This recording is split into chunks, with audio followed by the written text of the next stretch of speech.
హరే కృష్ణ. భగవద్గీతలో 7వ అధ్యాయం అయినటువంటి జ్ఞాన విజ్ఞాన యోగం గురించి ఇప్పుడు మనం తెలుసుకుందాం. ఈ అధ్యాయంలో భగవంతుడు తన పరాప్రకృతి అపరాప్రకృతి ద్వారా సృష్టి ఎలా నడుస్తుందని, మాయ వలన మనిషి భగవంతుణ్ణి ఎలా మర్చిపోతాడని, భక్తితో శరణాగతి పొందితే ఎలా మాయను దాటగలమో అన్న విషయాల గురించి వివరించబడింది.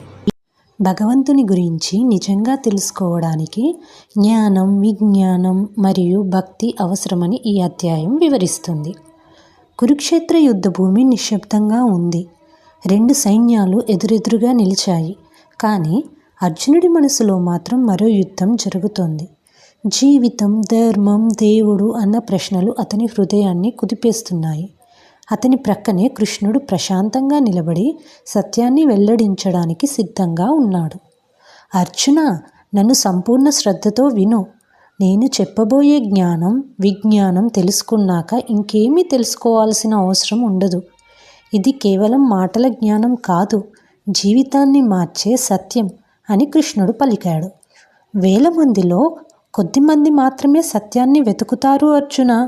ఆ కొద్దిమందిలోనూ నిజంగా దేవుణ్ణి తెలుసుకునేవాడు చాలా అరుదైనవాడు. ఉదాహరణకు, పర్వతాన్ని చూసేవాళ్ళు చాలామంది, కానీ శిఖరాన్ని చేరేవారు మాత్రం కొద్దిమంది అని వివరించాడు. అర్జున, నేను 2 ప్రకృతుల గురించి వివరిస్తాను, శ్రద్ధగా విను. భూమి, నీరు, అగ్ని, ఆకాశం, మనస్సు, బుద్ధి, అహంకారం ఇవి అపర ప్రకృతి. వీటికి ప్రాణం పోసేది మాత్రం పరప్రకృతి, అంటే ఆత్మ. శరీరం యంత్రం లాంటిది, ఆత్మ దానిని నడిపే శక్తి. ఈ సమస్త జగత్తు నా నుండే పుట్టినవి మరియు నాలోనే లీనమవుతుంది. కనిపించని దారం ముత్యాలన్నిటినీ కలిపినట్టే నేను ఈ విశ్వాన్ని కలిపి ఉంచాను అర్జున అని వివరించాడు. అర్జున, నీటిలో ఉండే రుచిని నేనే, సూర్యునిలో ఉండే కాంతిని నేనే, నిజమైన బలంలో ఉండే శక్తిని నేనే. దేవుడు ఎక్కడో దూరంలో లేడు అర్జున, మన రోజువారీ జీవితంలోనే ఉన్నాడు అని కృష్ణుడు వివరించాడు. సత్యం, రజసం, తమసం అనే ఈ 3 గుణాలు మనిషిని బంధిస్తాయి. ఈ బంధమే మాయ. కేవలం శరణాగతితోనే ఈ మాయను మనం దాటగలం అర్జున. కొంతమంది అహంకారంతో దేవుణ్ణి దూరం చేసుకుంటారు. మరికొందరు బాధతో, ఆశతో, జిజ్ఞాసతో దేవుణ్ణి చేరుకుంటారు.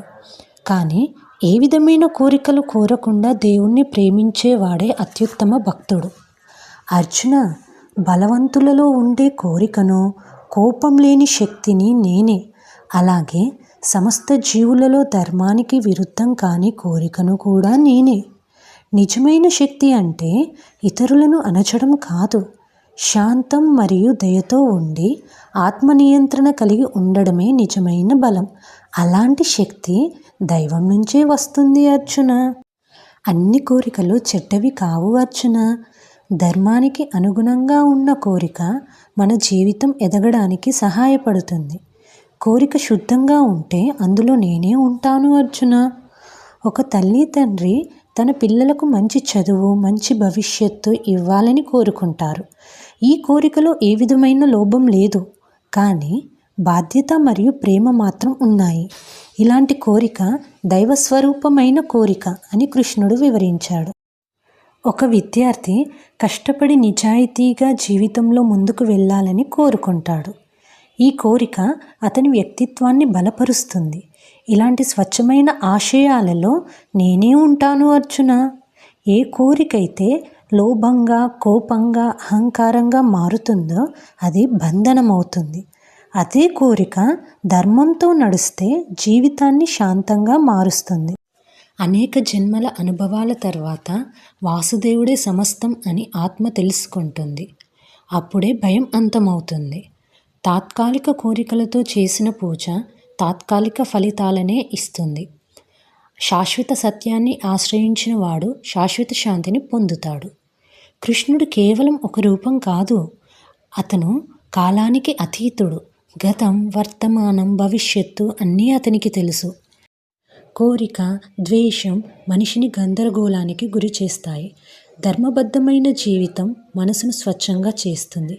చివరి నిమిషాల్లో ఎవరు దేవుణ్ణి స్మరిస్తారో వారు దేవుణ్ణి చేరుతారు.